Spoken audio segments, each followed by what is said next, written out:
अस्सलाम वालेकुम नाज़रीन, हम इस वक्त थाना मुजंग की हदूद में मौजूद हैं जहां पर 4 मंजिला इमारत है, उसमें फ्लैट्स बने हुए हैं। हम इस वक्त तीसरी मंजिल पर मौजूद हैं और ये आप देख सकते हैं कि ये दरवाज़ा टूटा हुआ है। ये एक कमरा है और एक ये कमरा है। यहाँ पर एक फैमिली रिहाइश पजीर थी जिसका ताल्लुक ननकाना से था और ये खातून जो है कुछ अरसे से यहाँ पर रह रही थी। इसकी दोस्ती थी शाहिद जट नामी शख्स से। ये प्रॉपर्टी का काम करता था, इसी ने यहाँ पर फ्लैट लेके दिया खातून को और इसके बच्चों को। ये इतलात सामने आई कि शाहिद जो है वो खातून का खर्चा उठाता था और खातून के साथ इसकी दोस्ती भी थी।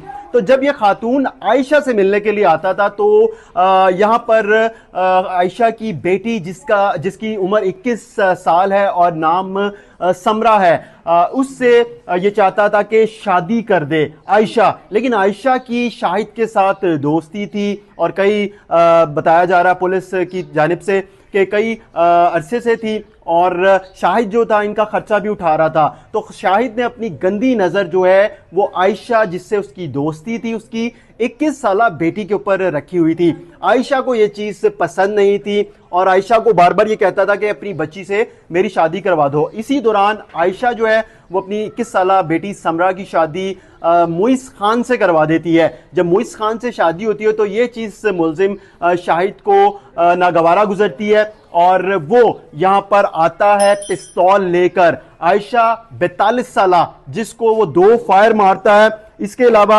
आयशा का बेटा है मकतूला का 10 साला मुनीब, उसको 2 गोलियां मारता है सीने और बाजू में। फिर उसकी बेटी है मुस्फरा, उसको कमर पे फायर मारता है। इसके अलावा जो 21 साला समरा है जिससे मुलजिम शाहिद शादी करना चाहता था, उसको भी गोलियां मारता है। 8 साला मिनाहिल है बच्ची, उसको भी गोलियां मारता है। समरा और मिनाहिल जख्मी हो जाती हैं और उनको तिबी इमदाद के लिए मियो अस्पताल मुंतकिल किया जाता है। पुलिस का बताना है कि दोनों की हालत खतरे से बाहर है, दोनों के बयानात कलम बंद कर लिए हैं और मकतूला खातून आयशा के दमाद की मदियत में मुकदमा थाना मुजंग में दर्ज किया गया है जिसका नाम है मुइस खान, जो बताता है कि वो भी यहां पर मौजूद था और जब मुलजिम यहां पर आता है पिस्तौल लेकर तो वो छुपकर अपनी जान बचाता है। और मुलजिम ने आते ही ये कहा कि तुमने समरा का रिश्ता मेरे साथ क्यों नहीं किया और तुमने मुइस के साथ शादी क्यों की, इसका मैं तुम्हें आज मजा चखाऊंगा। और उसके बाद वो फायरिंग कर देता है अंधाधुन, जिसके नतीजे में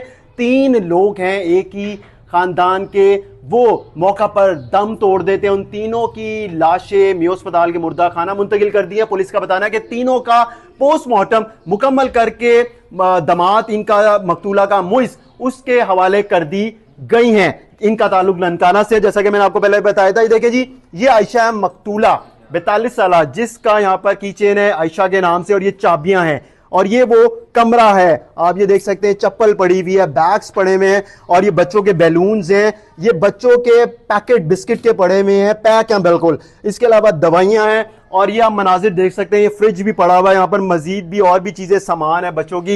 ये अंदर भी आप देख सकते हैं कि कमरे में सामान पड़ा हुआ है, फ्रिज है, वॉशिंग मशीन है और बच्चों का स्कूल यूनिफॉर्म्स हैं। फिर इसके अलावा जो बच्चों के टॉयज हैं वो भी यहाँ पर मौजूद हैं। तो ये अफसोसनाक वाकया पेश आया है मुजंग का इलाका है जहाँ पर लोगों में खौफ और हरास फैल गया। इस बिल्डिंग में रहने वाली जो फैमिलीज हैं वो डरी हुए हैं जब से ये वाकया पेश आया है। पुलिस का कहना है कि मुकदमा हमने मकतूला आयशा के दमाद की मदियत में दर्ज किया है, लेकिन इस केस में मुलजिम जो कातिल था उसने 3 लोगों को कत्ल किया, 2 को जख्मी किया और खुद भी अपनी कन पट्टी पे फायर मार के जिंदगी का खात्मा कर लिया। हमें इजाजत दीजिए, खुदा हाफिज।